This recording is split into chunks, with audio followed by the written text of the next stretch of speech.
Hello everyone. कैसे आप सब?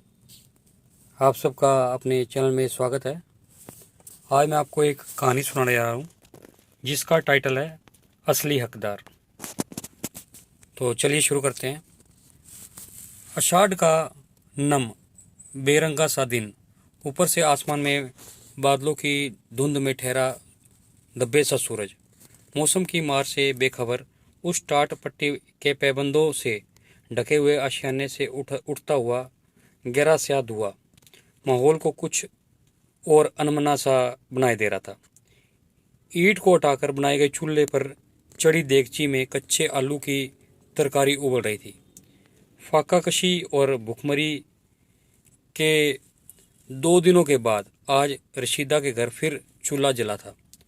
कांच की बोतलों, बिनी गई पन्नियों और खाली कनस्तर कचरे से बीनने के बाद आज 50 रुपए की आमदनी हुई थी। इस आमदनी से खरीदे गए भरपेट भोजन के बारे में सोचकर रशीदा के होठों पर संतोष की मुस्कान फैल गई। हफ्ते में अक्सर 2 या 3 बार फाका कशी की नौबत मुंह बाए खड़ी रहती। सुबह तो जैसे तैसे पेट भर जाता, लेकिन शाम का भोजन अक्सर अनचाहे उपवास में तब्दील हो जाता। गट्टू, मुन्नी, छोटी और गुड़िया तो जैसे तैसे संभल जाते, लेकिन छुटका सा बाबू भूखे पेट बिलबिला जाता।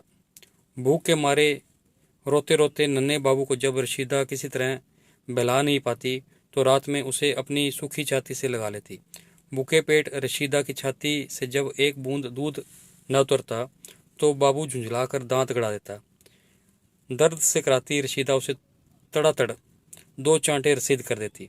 भूख से हारा बाबू इस अप्रत्याशित चोट से सहम कर नींद के आगोश में सो जाता और इस तरह एक रात और निकल जाती।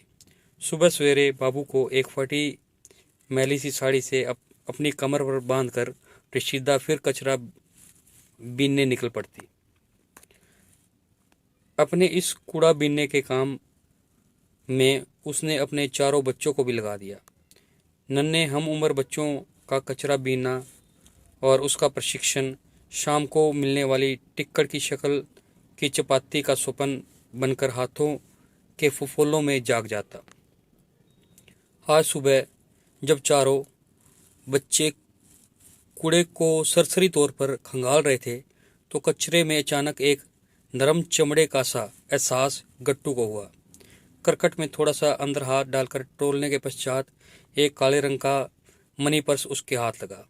खोलकर देखा तो उसमें 100 के 5-6 नोट रखे हुए थे। शायद किसी का पर्स जेब से गिर गया था। इतने सारे पैसे एक साथ देखने के पश्चात 4 बच्चों की आंखों में आश्चर्य आ गया। एक दिन का नहीं बल्कि 8-10 दिन का भरपेट भोजन का इंतजाम था उस काले पर्स में।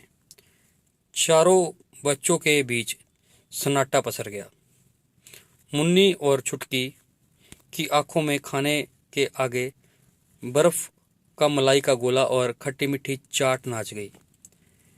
तकरीबन आधा घंटा चिंतन मनन करने के पश्चात गट्टू ने यह निश्चित किया कि यह पर्स उसके असली हकदार को पहुंचाया जाए। पर्स के अंदर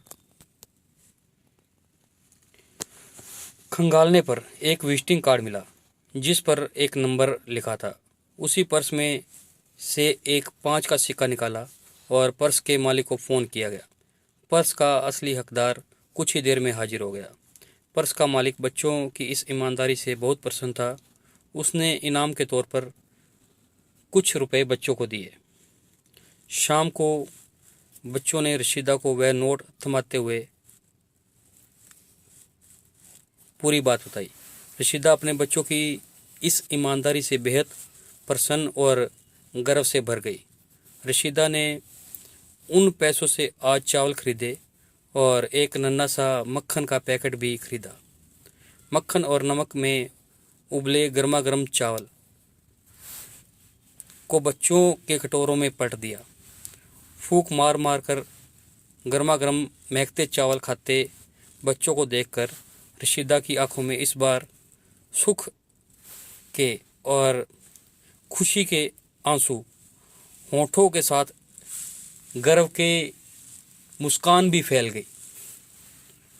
तो आपने देखा बच्चों की ईमानदारी, किस तरह से कूड़ा बीनने वाले बच्चों ने ईमानदारी का परिचय किया। और हमारा भी ये फ़र्ज़ बनता है कि अपनी ज़िंदगी के अंदर ईमानदारी को अपनाएं। और आपको ये कहानी कैसी लगी? अगर पसंद आई है तो वीडियो को लाइक कीजिए, शेयर कीजिए और चैनल को सब्सक्राइब कीजिए। बेल वाला बटन ज़रूर दबा दें ताकि हम ऐसी कोई और वीडियो डालें तो उसकी नोटिफिकेशन आपको मिल जाए। Thank you.